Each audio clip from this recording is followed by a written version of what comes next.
बेटी का घर है, होटल या धर्मशाला नहीं। केतन, आज मेरे पापा इलाहाबाद आ रहे हैं। अच्छा, घर पर ही आ रहे हैं क्या? नहीं केतन, वो यहाँ कोई काम था इसलिए आ रहे हैं।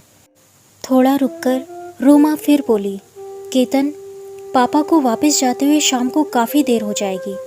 यदि आप कहें तो रात को उन्हें यहाँ पर रुकने के लिए कह दूँ। अरे, इसमें पूछने वाली बात क्या है? ये भी तो उनकी बेटी दामाद का घर है। यहाँ आकर थोड़ा आराम भी कर लेंगे और तुमसे मिल भी लेंगे, केतन ने कहा। तो रोमा ने खुश होकर जल्दी से अपने पिता दयानंद जी को फ़ोन लगाया। पापा, काम होने के बाद आप यहाँ आ जाइएगा। आपसे मिलने का भी बहुत मन कर रहा है। लेकिन रोमा बेटा, मुझे शाम हो जाएगी। हाँ पापा, तो आप रात को यहीं सो जाना और सुबह बस से चले जाना। नहीं बेटा, बेटी के घर रात को रुकना अच्छा नहीं लगता। उनकी ये बात सुनकर केतन ने रोमा से फ़ोन ले लिया और बोला, क्यों पापा, क्या मैं आपका बेटा नहीं हूँ? केतन के आग्रह करने पर दयानंद जी से मना नहीं किया गया।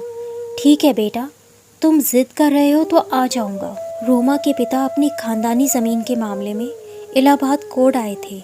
वो इन दिनों काफ़ी परेशान थे। सारा दिन कोर्ट में चक्कर लगाते लगाते थक गए थे।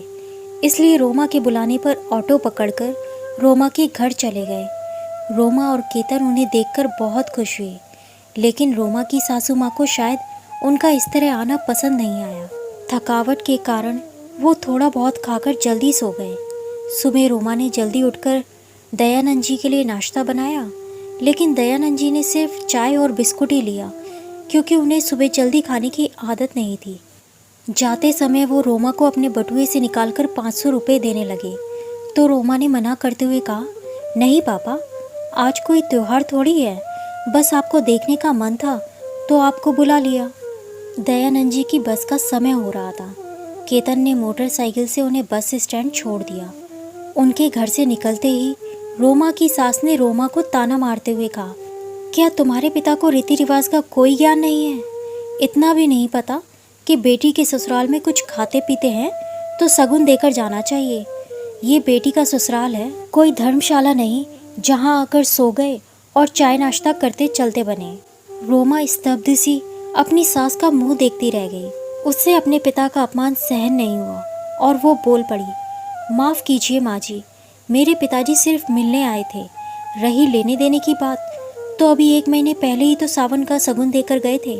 और हाँ, मैं भूल गई थी कि बेटी का ससुराल धर्मशाला नहीं 5 स्टार होटल होता है, जहाँ चाय नाश्ता करने के लिए भी 500 रुपये देने पड़ते हैं। इतनी देर में केतन अपने ससुर जी को छोड़कर वापस आ गया था। उसने सारी बातें सुन ली। उसने दोनों को चुप कराते हुए कहा, अब मुझे समझ आया कि पापा जी यहाँ आने में आनाकानी क्यों कर रहे थे। ये घर ना तो कोई धर्मशाला है और ना ही कोई होटल। ये उनके बेटी दामाद का घर है, जहाँ वो जब चाहें अपनी मर्जी से आ सकते हैं। जिस बेटी को उन्होंने इतने सालों तक खिलाया है, क्या उस बेटी के घर वो एक वक्त कुछ खा नहीं सकते? केतन की बात का उसकी माता जी के पास कोई जवाब नहीं था। आज के ज़माने में जब सभी बेटा और बेटी के समान होने की दुहाई देते हैं, वहाँ जब ये खोखले रीति रिवाजों की बात आती है तो फिर बेटी और बेटों में फ़र्क क्यों किया जाता है?